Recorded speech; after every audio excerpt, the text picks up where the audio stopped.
Ayan, ready na yung ating bangus na ginataan na nilagyan ng sitaw at saka talong. Ayan, ready na yan. Mag-umpisa naman tayo sa pagluluto natin. Ibabad muna natin sa asin yung ating bangus at saka sa tubig para matanggal yung kanyang dugo. At saka natin lilinisin maigi yan, banlawan natin maigi para matanggal yung alat. Saka bago natin timplahin ulit ng asin saka paminta.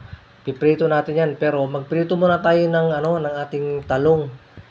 Isik lang muna natin yung ating na yan, bangus na inasinan. Tapos ayan, sunod natin yung ating yung talong. Magpiprito tayo ng talong tsaka yung sitaw natin pagkatapos iprito din natin yan. Ayan. So antayin natin mag golden brown lang yung ating talong tsaka aalisin din natin yan. Set aside muna natin siya. Yan, nagdagdag tayo ng konting mantika at piprito natin yung ating sitaw. Bagya lang ang prito natin dyan. Huwag natin masyadong palatain. Ayan, sinama na natin yung ating siling haba. Pinarito natin ng bagya lang. At ayun, inalis din natin. Nagdagdag ulit tayo ng ating mantika at magprito tayo ng ating bangus. Ayan. Ayan. Iprito natin yan. Kaso lang, sana huwag pumutok. At napakasakit, Kuya AD.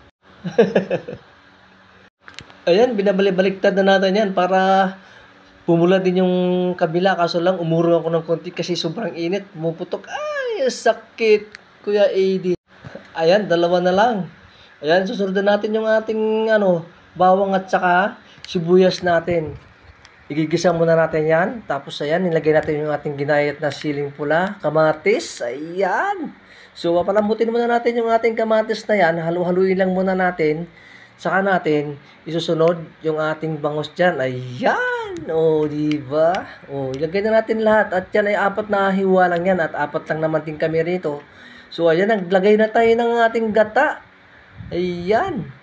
Ayan. Tatakpan nyo natin para kumulo yung ating gata. At para lumapot lalo. Ayan, nag-add tayo ng kaunting black pepper. Ayan, yung prito nating sitaw, hinalo na natin. Ayan, susunod din natin yung ating talong. Ayan. O, ayan o. Ayan. Sige, ilagay mo na lahat. Ayan. O, diba? So, ayan na. Antayin na lang natin yan. Ayan, pati yung sili natin na pinirito, nilagay na rin natin. Ayan, siling pula. Ayan. Ayan. Tatakpan natin uli para medyo lumambot pa yung ating gulay. Ayan, naghahalo tayo ng isang kutsaritang brown sugar para medyo pang-balance lang ng kanyang kung maalat man mo o anong klase siya. I-balance natin yung lasa natin. At ayan na, pwede na lantakan yan. Ready na yan. So, ayan na. Ililipat na natin yan sa ating serving bowl.